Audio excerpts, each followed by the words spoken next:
स्वामिनारायणः साक्षादक्षर पुरुषोत्तमः सर्वेभ्यः परमां शान्तिम् आनन्दं सुखमर्पयेत्। वसुदेवसुतं देवं कंसचाणूरमर्दनं देवकी परमानन्दं कृष्णं वन्दे जगद्गुरुम्। ॐ अक्षरमहं पुरुषोत्तमदासोऽस्मि। ओम।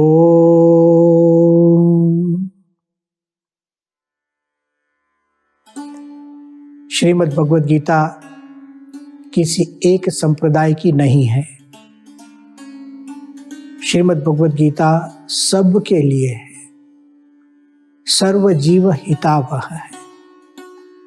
उसमें भी आज हम देखने जा रहे हैं भगवान श्री कृष्ण ने जो कहा अर्जुन को दूसरे अध्याय के अंत में, एषा ब्राह्मी स्थिति पार्थ नैनाम प्राप्य विमुह्यति स्थित्वास्याम अंतकालेपि ब्रह्म निर्वाणम रुच्छति।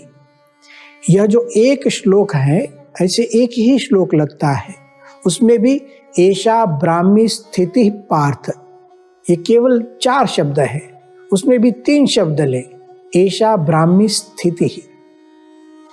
इन 3 शब्दों में तत्वज्ञान भरा हुआ है। जीवन की सुख, समृद्धि, शांति और परमानंद का रहस्य यहां पर है। यहीं पर उपनिषद है, यहीं पर वेदांत शास्त्र है, यहीं पर ब्रह्मसूत्र है, सब कुछ एक छोटे से वाक्य में। और यहीं पर से दर्शनों का जन्म हुआ है। ब्रह्म तत्व का विचार कर शंकराचार्य जी ने अद्वैत की स्थापना की। ब्रह्म तत्व पर विचार कर रामानुजाचार्य ने विशिष्टाद्वैत की स्थापना की। ब्रह्म तत्व का विचार कर मध्वाचार्य जी ने द्वैत की स्थापना की। ब्रह्म तत्व का विचार कर भगवान स्वामीनारायण ने अक्षर पुरुषोत्तम दर्शन की स्थापना की। आज जो हम देखने जा रहे हैं इस श्लोक के माध्यम से, एषा ब्राह्मी स्थिति पार्थ के माध्यम से, स्वामीनारायण संप्रदाय में इस ब्राह्मी स्थिति का, ब्रह्म की स्थिति का, ब्रह्म का जो जीवन है, उसकी जीवन शैली है, उसका स्थान स्वामीनारायण संप्रदाय में क्या है, ब्रह्म स्थिति को भगवान स्वामीनारायण किस तरह समझाते हैं, उसको आज हम समझेंगे। परब्रह्म भगवान स्वामीनारायण इस धरातल पर आए, अवतीर्ण हुए।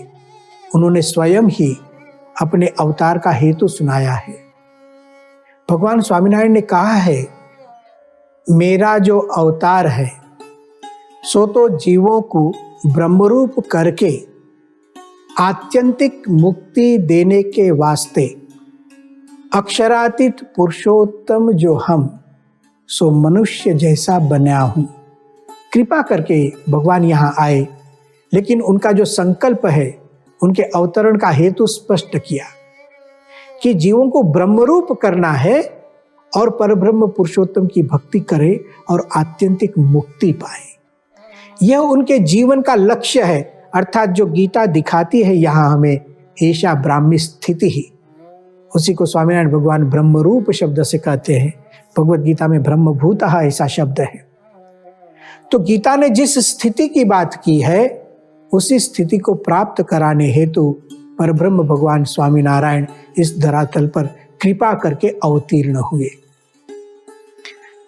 भगवान स्वामीनारायण के उत्तराधिकारी अक्षर ब्रह्म गुणातीतानंद स्वामी हमारे संप्रदाय में गुरु के स्थान पर हैं।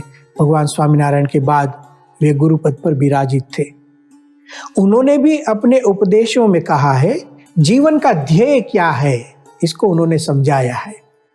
गुजराती में वाक्य प्रयोग ऐसा है, स्वामीनारायण हरे स्वामी ये વાત કરી જે આપણો જન્મ 2 વાત સિદ્ધ કરવા સારું થયો છે, તેમાં એક તો અક્ષર રૂપ થાવું અને બીજું ભગવાનમાં જોડાવું। जीवन का ध्येय क्या है, लक्ष्य क्या है? 2 लक्ष्य उन्होंने बताए। पहला लक्ष्य अक्षर रूप थाऊ, ब्राह्मी स्थिति को प्राप्त करना, और दूसरा भगवान में जोड़ाऊ अर्थात पुरुषोत्तम की भक्ति करना। पुरुषोत्तम में जुड़ जाना। अक्षर रूप होकर पुरुषोत्तम की भक्ति करना, उपासना करना, पुरुषोत्तम में जुड़ जाना, यही जीवन का लक्ष्य है, ऐसे गुणातीतानंद स्वामी ने कहा। देखिए ऐसा ब्राह्मी स्थिति का स्थान कैसे आता है स्वामीनारायण संप्रदाय में। स्वामीनारायण संप्रदाय में प्रमाणभूत जो ग्रंथ है उसका नाम है वचनामृत। इस वचनामृत में परब्रह्म स्वामीनारायण भगवान का जो उपदेश है उसका संग्रह हुआ है, और जो उनके आश्रित भक्त थे, त्यागी और गृहस्थ, उन सभी ने उनको प्रश्न किए, उसके उत्तर इसमें रखे गए हैं, प्रश्न उत्तर दोनों। प्रत्येक वर्ग के मुमुक्षु थे, उन्होंने प्रश्न पूछे हैं, और उसके आध्यात्मिक उत्तर जो भगवान स्वामीनारायण ने दिए हैं उसका संग्रह वचनामृत में किया गया। इस वचनामृत का प्रधान प्रतिपाद्य विषय यही जो भगवत गीता में सुनाया गया अक्षर पुरुषोत्तम सिद्धांत, यही वचनामृत का प्रधान प्रतिपाद्य विषय है। ब्रह्म रूप होना, पर ब्रह्म की भक्ति करना, अक्षर रूप होना, पुरुषोत्तम की भक्ति करना। अक्षर अर्थात ब्रह्म, पुरुषोत्तम अर्थात पर ब्रह्म। श्रीमद् भगवत गीता में ब्रह्म को अक्षर कहा है। 8वें अध्याय में अर्जुन ने जब पूछा किम तद ब्रह्म, तो अर्जुन ने कहा अक्षरम ब्रह्म परमम, और इस अक्षर से परे पुरुषोत्तम है, जिसको हम पर ब्रह्म कहते हैं, परमात्मा कहते हैं। इस बात को पुनरावर्तन इसलिए करते हैं कि यह तत्वज्ञान की बातें हैं, उसको पुनः पुनः सुनने से यहाँ भगवत गीता क्या हमें समझाती है वह पता चलेगा। अब भगवान स्वामीनारायण ने वचनामृत में जिस अक्षर पुरुषोत्तम सिद्धांत का प्रतिपादन किया है उसमें जो आधारभूत ग्रंथ है, उपनिषद है, ब्रह्मसूत्र है, उसी तरह भगवत गीता भी है। और भगवत गीता का जो यह सिद्धांत ऐशा ब्राह्मी स्थिति ही, वह स्वामीनारायण भगवान के उपदेशों में तत्र तत्र दिखता है, प्रधान उपदेशों में, मुख्य उपदेशों में, मुख्य सिद्धांतों में दिखता है। इस संसार में अनेक प्रकार के लोग हैं, सबकी अभिरुचियां अपनी अपनी होती हैं। किसी को भक्ति पसंद है, किसी को ज्ञान पसंद है, किसी को ध्यान पसंद है, किसी को योग पसंद है, किसी को समाधि पसंद है, किसी को आत्मविचार करना पसंद है, किसी को सृष्टि मीमांसा करना, मुक्ति मीमांसा करना पसंद है। अनेक प्रकार के लोग हैं, सबकी अपनी अपनी अभिरुचियां हैं। तो जो जैसा साधक, जैसा मुमुक्षु, उसके अनुकूल हमारे शास्त्रों में आध्यात्मिक मार्ग सुनाया है। जिसको भक्ति पसंद है, कैसे भक्ति करे, हमारे शास्त्र में मार्गदर्शन दिया। किसी को ज्ञान पसंद है तो ज्ञान किसे कहते हैं, ज्ञान कैसे प्राप्त करें, हमारे शास्त्रों ने मार्गदर्शन दिया। किसी को आत्मविचार करना है, आत्मविचार कैसे करें, हमारे शास्त्रों ने मार्गदर्शन दिया। हम यहाँ भगवान स्वामीनारायण के वचनामृत और श्रीमद् भगवत गीता, और उसमें भी खासकर ऐशा ब्राह्मी स्थिति, गीता में जिस ब्राह्मी स्थिति की चर्चा हुई है, जिस ब्राह्मी स्थिति के सिद्धांत का प्रतिपादन हुआ, वचनामृत में स्वामीनारायण संप्रदाय में भगवान स्वामीनारायण ने किस तरह से इसका उपयोग किया है।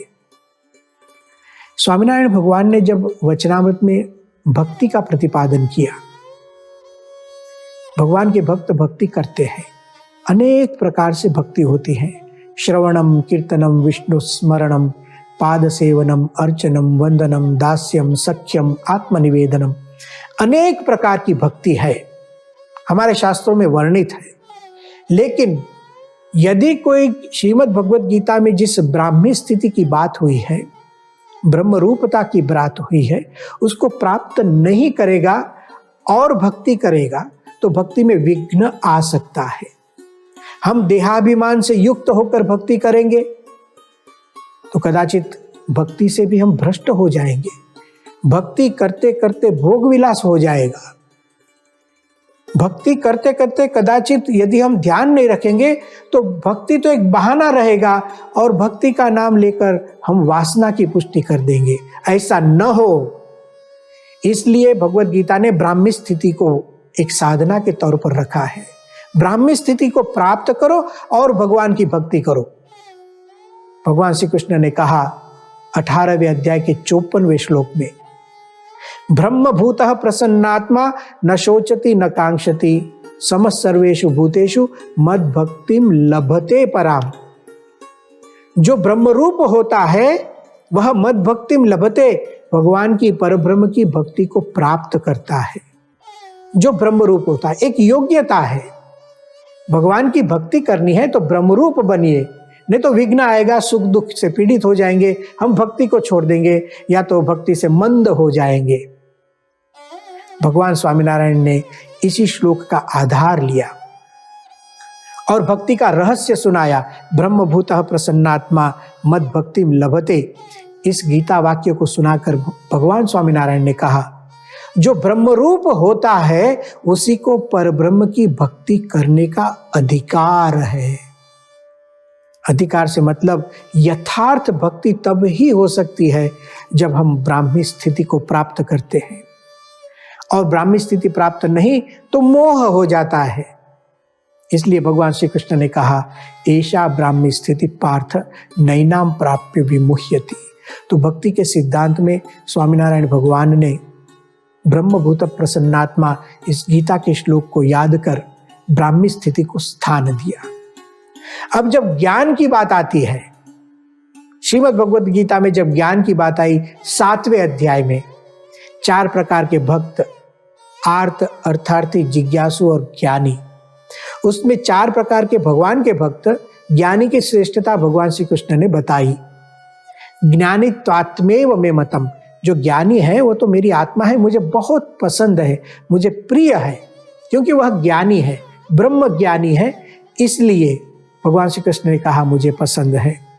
तेषाम ज्ञानी नित्य युक्त एक भक्तिर विशिष्यते। ज्ञानी की विशेषता क्या है? एक भक्ति ही, उसमें वासना नहीं होती, तृष्णा नहीं होती, और एकांतिक भक्त होता है। भगवान स्वामीनारायण ने जब गीता के इस ज्ञानी का निरूपण किया तब कहा, गीता के ज्ञानी की विशेषता यह है कि वह ब्रह्म रूप है, ब्रह्मभूत है, ऐसा ब्राह्मी स्थिति को प्राप्त कर चुका है। तो ज्ञान की बात में भी ब्राह्मी स्थिति की बात आई। उत्तम निर्विकल्प निश्चय भगवान का करना, जो निश्चय कभी दोलायमान न हो, इसकी बात जब भगवान स्वामीनारायण ने की तब भी गीता की स्थिति को याद की। भगवान स्वामीनारायण ने कहा, अष्टावरण से युक्त जो अनंत कोटि ब्रह्मांड है, इस अक्षर ब्रह्म के एक रोम में उड़ रहे हैं। इतना बड़ा तो अक्षर ब्रह्म है, और उससे भी परे पर ब्रह्म पुरुषोत्तम है। उसकी उपासना जब करते हैं तब भगवान का उत्तम निर्विकल्प निश्चय होता है। अक्षर रूपता को, ब्रह्म रूपता को प्राप्त करना, ब्राह्मी स्थिति को प्राप्त करना और परब्रह्म की उपासना करना, वही उत्तम निर्विकल्प निश्चय है। श्रीमद् भगवद गीता में ब्राह्मी स्थिति की बात योग के साथ जोड़ी गई है। भगवान श्री कृष्ण ने अर्जुन को कहा था, श्रुति विप्रतिपन्नाते यदा स्थास्यते निश्चला समाधा वचला बुद्धिस्तदा योगम अवाप्स्यसि। समाधि की बात आती है और योग की बात आती है। तब अर्जुन ने प्रश्न पूछा था, स्थित प्रज्ञस्य का भाषा समाधिस्थस्य केशव स्थितदिहि किम प्रभाषेत किमासीत व्रजेत किम। आप जिस योग की, जिस समाधि की बात करते हैं, उसके लक्षण मुझे समाधिनिष्ठ के स्थित प्रज्ञ के लक्षण सुनाइए। भगवान श्री कृष्ण ने लक्षण सुनाए, उसी को ब्राह्मी स्थिति कहा। ऐसा ब्राह्मी स्थिति पार्थ, अर्थात यह वाक्य योग का निरूपण करता है। ब्राह्मी स्थिति योगी की स्थिति बन जाती है। तो पूरी गीता में योगी की स्थिति में इस ब्राह्मी स्थिति का निरूपण आता है। हम जानते हैं 6ठे अध्याय में योगी ब्रह्मभूतः ऐसा शब्द प्रयोग है। जो योगी है वह ब्रह्मभूत ब्राह्मी स्थिति को प्राप्त कर लेता है। भगवान स्वामीनारायण ने इन वचनों का उपयोग किया और गीता का सनातन सिद्धांत समझाया कि क्या है यह योग, क्या है यह समाधि। तो भगवान स्वामीनारायण ने कहा, अपनी इंद्रियों की जो क्रिया है उसको ब्रह्माग्नि में समर्पित कर देना, यही योग यज्ञ। ब्रह्मार्पणम ब्रह्म हविः ब्रह्माग्नो ब्रह्मणाहुतम ब्रह्मेव तेन गंतव्यम ब्रह्म कर्म समाधिना। यही समाधि, यही योग, ब्रह्मरूप होना और भगवान में निमग्न हो जाना, यही समाधि की भी व्याख्या भगवान स्वामीनारायण ने की। उसके साथ साथ जब जब भी सृष्टि मीमांसा आती है वहां पर भी ब्रह्म तत्व की चर्चा होती है। भगवत गीता में भी किम तद ब्रह्म, अर्जुन का प्रश्न, अक्षरम ब्रह्म परमम उत्तर। अब इस ब्रह्म को हमें प्राप्त करना है, ब्राह्मी स्थिति को प्राप्त करना है, लेकिन इस ब्रह्म की महिमा क्या है? पर ब्रह्म की तो महिमा है ही, ब्रह्म की भी महिमा भगवत गीता में सृष्टि मीमांसा की दृष्टि से आती है। 13वें अध्याय में अनादि मत परम ब्रह्म, यह जो ब्रह्म है, ब्रह्म तत्व है, अनादि है और सदैव भगवत परायण, परब्रह्म परायण रहता है, यह ब्रह्म तत्व। और फिर जाकर के भगवान श्री कृष्ण ने कहा है, यह ब्रह्म तत्व भूत भर्तृ, भूत प्राणी मात्र का पोषण करता है, सबको धारण करता है। जो कुछ भी दिखता है अनंत कोटि ब्रह्मांड रूप, वह ब्रह्म में स्थिर है और इस ब्रह्म के भी आधार पर ब्रह्म है, ऐसे भगवत गीता में कहा। भगवान स्वामीनारायण ने भी यही बात की। भगवान जब सृष्टि करते हैं तो पहले ब्रह्म के सामने दृष्टि करते हैं संकल्प सहित, और ब्रह्म पर ब्रह्म की इस दृष्टि को, संकल्प को धारण करता है और फिर वह सृष्टि क्रम को आगे चलाता है। तो जब सृष्टि की मीमांसा होती है तब भी ऐसा ब्राह्मी स्थिति, ब्रह्म तत्व की चर्चा होती है। भगवान स्वामीनारायण ने ब्रह्म तत्व की चर्चा की। उसके साथ साथ जब आत्मविचार की बात होती है, आत्मविचार, मैं कौन हूं, जब हम अध्यात्म साधना करते हैं तब मैं कौन हूं, अपने आप की पहचान, इसका बहुत बड़ा महत्व है। जब हम देहाभिमानी होते हैं तब मैं कौन हूं, अपना ही परिचय हम भूल जाते हैं। हम देह से हमारा परिचय देते हैं, मैं किसी जाति का हूं, किसी ज्ञाति का हूं, किसी देश का हूं, मैं कौन हूं, मैं डॉक्टर हूं, मैं इंजीनियर हूं, मैं भारत देश का वासी हूं। ऐसे सब देह से संबंधित हमारी पहचान रहती है, आइडेंटिटी रहती है। लेकिन हमारे जो शास्त्र है हम एक सही पहचान देते हैं, मैं कौन हूं को हम। श्रीमद् भगवत गीता में ऐसा ब्राह्मी स्थिति शब्द सुनाकर एक अद्भुत आइडेंटिटी दी है। मैं कौन हूं, मैं ब्रह्म हूं। और इसलिए ब्रह्म भूयाय कल्पते, ऐसे शब्द प्रयोग भगवत गीता में आएगा 14वें अध्याय में।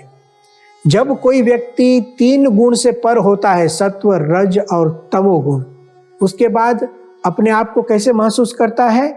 ब्रह्म भूयाय कल्पते, अहम ब्रह्मास्मि, अहम ब्रह्मास्मि, अहम अक्षरम अस्मि, मैं ब्रह्म हूं, मैं अक्षर हूं। भगवान स्वामीनारायण कहते हैं, इस रीति से ब्रह्म रूपता से अपने आप को जब सोचता है तब परब्रह्म की भक्ति का अधिकारी बनता है, उपासना का अधिकारी बनता है, उसके सब दुख मिट जाते हैं। तो आत्मविचार कैसे करें? श्रीमद् भगवद गीता के 6ठे अध्याय में आत्मविचार करने के लिए अंतर्दृष्टि की एक अद्भुत बात की है। अंतर्दृष्टि अर्थात अपने आप को देखना। और जब अपने आप को देखना होता है तो बाहर जो हमारी वृत्तियां घूम रही है, हमारे विचार बाहर घूम रहे हैं, हमारा मन बाहर घूम रहा है, उसको बाहर से मन की वृत्तियों को, बुद्धि की वृत्तियों को, चित्त की वृत्तियों को संयमित कर अपने आप में स्थापित करना होता है। गीता के 6ठे अध्याय में यह साधना बताई गई है।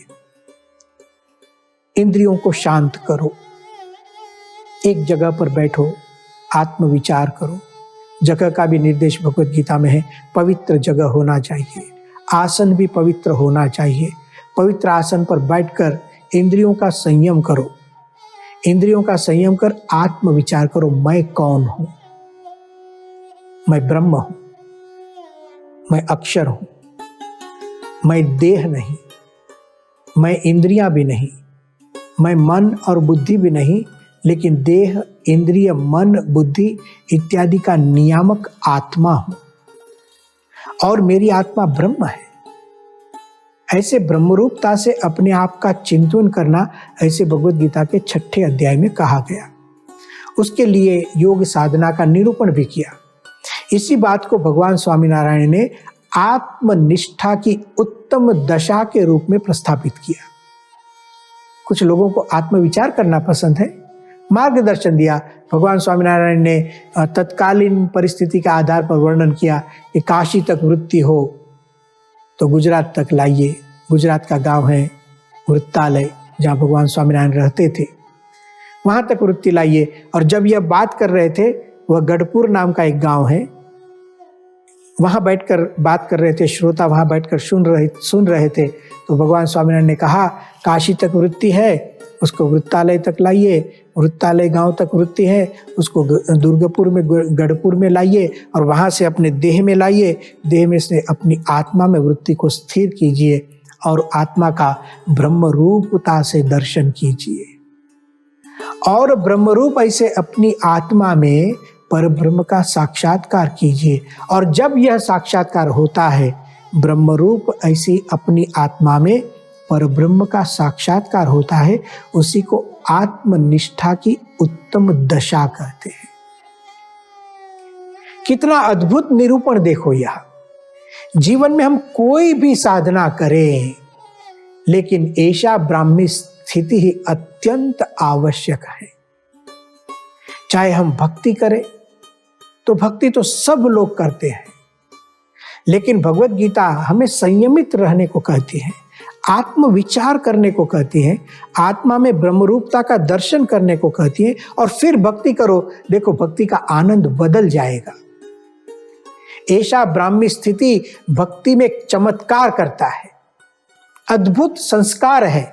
भक्ति सुगंधी बन जाती है। ज्ञान की बात होती है, यदि ज्ञान के अनुसार जीवन न हो तो ज्ञान शुष्क हो जाता है। भगवत गीता ने क्या काम किया? ज्ञान में ब्रह्म रूपता को स्थान दिया। ब्राह्मी स्थिति को प्राप्त करो, और ब्राह्मी स्थिति को प्राप्त कर जो व्यक्ति यथार्थ रूप से ज्ञानी बनता है, तो भगवत गीता ने उस ज्ञानी को भक्त बनाया है। ज्ञानी एक भक्ति विशिष्यते, उसकी भक्ति भी अद्भुत होती है। एक भक्ति, एकांतिक भक्त। देखिए, हम ऐसा ब्राह्मी स्थिति के सिद्धांत को समझे नहीं, इसलिए एकांतिक भक्ति नहीं होती है। हमारी भक्ति भी व्यभिचारिणी होती है। केवल भगवान का ही भजन नहीं करते हैं, हमें तो जो भी मदद करता है सबका भजन करते हैं। कोई नेता का भी भजन करते हैं, कोई पैसा देता है तो उसका भी भजन करते हैं, कोई मान दे, हमें सम्मान दे तो उसका भी भजन करते हैं। एकांतिक भक्त नहीं। एकांतिक भक्त तभी होते हैं हम जब ज्ञान प्राप्त होता है। सच्चा ज्ञानी वही होता है जो ब्रह्मरूप होता है। तो भगवान स्वामीनारायण ने गीता के इन वचनों को लेकर भक्ति की साधना हो, ज्ञान की साधना हो, योग की साधना हो, समाधि की बात हो, आत्मविचार की बात हो, सृष्टि की मीमांसा हो, मुक्ति की मीमांसा हो, चाहे विदेह मुक्ति हो, देह पतन के बाद जो हमें प्राप्त होती है, भगवान के अक्षरधाम में जाने की बात होती है, उसमें भी ऐसा ब्राह्मी स्थिति को स्थान दिया है। जीवन मुक्ति की जब बात करते हैं, जो भगवत गीता के 5वें अध्याय में आता है, जीवन मुक्त कैसा है? स ब्रह्म योग युक्तात्मा सुखम अक्षयम अश्नुते। जीवन मुक्त ब्राह्मी स्थिति को प्राप्त करता है, ब्रह्म योग युक्तात्मा अक्षय सुख को जीते जी प्राप्त करता है। तो जीवन मुक्ति की भी जब बात हो, विदेह मुक्ति की बात हो, ब्राह्मी स्थिति का सिद्धांत अवश्य आता है। इस तरह भगवान स्वामीनारायण ने अपने वचनामृत के उपदेशों में अक्षर पुरुषोत्तम सिद्धांत का जब प्रतिपादन किया, उस प्रतिपादन के लिए श्रीमद् भगवद गीता में वर्णित ऐसा ब्राह्मी स्थिति जैसे वाक्य, ब्रह्मभूतः प्रसन्नात्मा जैसे वाक्य, किम तद ब्रह्म अक्षरम ब्रह्म परमम जैसे सिद्धांत, इन सब को मिलाकर एक अद्भुत दर्शन की भेंट दी, जिसको कहते हैं अक्षर पुरुषोत्तम दर्शन। तो ऐसा ब्राह्मी स्थिति पार्थ, इस वाक्य के आधार पर हमने परब्रह्म स्वामीनारायण प्रबोधित अक्षर पुरुषोत्तम दर्शन का विमर्श किया। और कुछ सिद्धांत यहाँ कहे गए हैं ऐसा ब्राह्मी स्थिति पार्थ, इन शब्दों में उसको अगले व्याख्यान में देखेंगे। ओम शांति ही शांति ही शांति ही।